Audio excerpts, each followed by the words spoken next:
let's dive right in. We're going to talk about something pretty incredible today. How a tool that architects use to build skyscrapers is now, get this, being used to find some of the most dangerous things hidden just under the ground.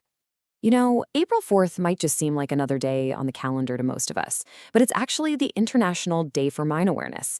And it's this really important global reminder of a legacy, a deadly one, that lingers long after a conflict is over. And that word right there, invisible, that's the whole problem, isn't it? These things, these landmines, they don't exactly send out a warning. They just wait, silently, underneath fields, roads, even playgrounds. It's like the past reaching out and continuing to harm people today. So that brings us to the big question, the one that really changes things. What if we could use technology to finally see what's been invisible for so long? What if we could map out this danger instead of just stumbling upon it? And the answer is just, well, it's not what you'd expect. It comes from the world of construction. Seriously, a tool that every architect knows is being completely repurposed. Instead of planning buildings, it's now planning safety. It's basically becoming a digital shield. Okay, so before we get into the life-saving stuff, we gotta understand what this tool actually is in its day job. Let's start with the basics. It's called Building Information Modeling, or BIM, and the easiest way to think about it is like the ultimate 3D digital blueprint for a building. I mean, it has everything. Every bolt, every wire, the exact mix of the concrete, all of it. For builders, it's the one true guide for the whole project. Right.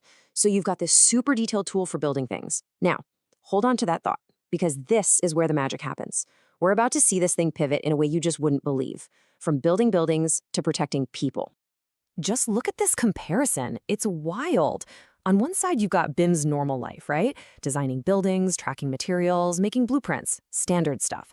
But then look at the other side. This new mission, it's all about revealing hidden dangers, managing risk intelligence, and creating safety maps. It's a total flip of the script.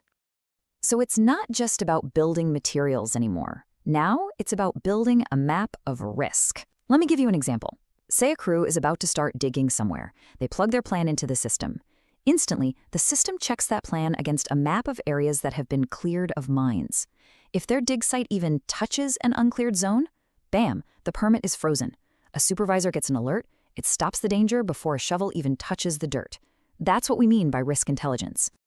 Okay, this sounds amazing, almost like science fiction. But how? How in the world do you teach a piece of construction software to spot a landmine? Let's get into the nitty-gritty. Well, it's not just one thing. It's a mix of a bunch of cool technologies. You start with high-level satellite mapping to get the lay of the land. Then you bring in drones and special ground-penetrating scans to add layers of super detailed information. And all of that data, from the sky, from the ground, it all gets poured into one single massive 3D model that everyone can access. That's the federated model part. It just means everything is in one place. And here's how that workflow plays out, step by step. First, you pull in all that data we just talked about, drone scans, surveys, you name it. Step 2, you overlay that model on top of official maps, like the ones from the UN that show which areas are certified as cleared. Now you can see exactly where the danger zones are. Step 3, you lock it down. You create digital rules so nobody can get approval to excavate in an unsafe area.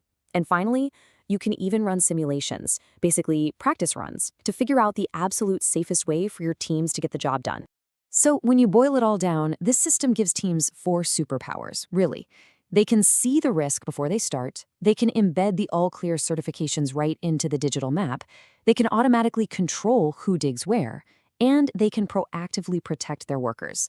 It's a complete safety package. So what's the big takeaway here? This isn't just about a cool new piece of software. This is a fundamental change, a whole new way of thinking about how we rebuild in places that have been torn apart by conflict.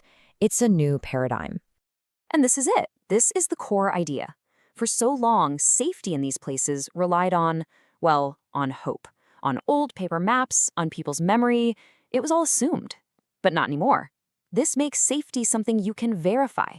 It's right there, in the digital model, proven and tracked. So when we say verified safety, what are we really talking about? It means 2 things. 1, it's documented. Every clearance certificate is embedded in the map. And two, it's digitally governed. The rules are baked into the system, so it's not just up to one person to remember everything. It creates this airtight layer of digital accountability. I love this quote because it just nails it. Responsible construction begins long before the first excavation. It begins with awareness. It's so true. The real work of safety happens before you even break ground. It starts with truly understanding the risks you're facing. And that really leaves us with one last big question to chew on. We've just seen how we can use this to make landmines visible. So, what else is out there that's invisible? Could we use this same approach for mapping things like underground chemical spills or unstable ground? If we can map one hidden danger, what other problems could we start to solve?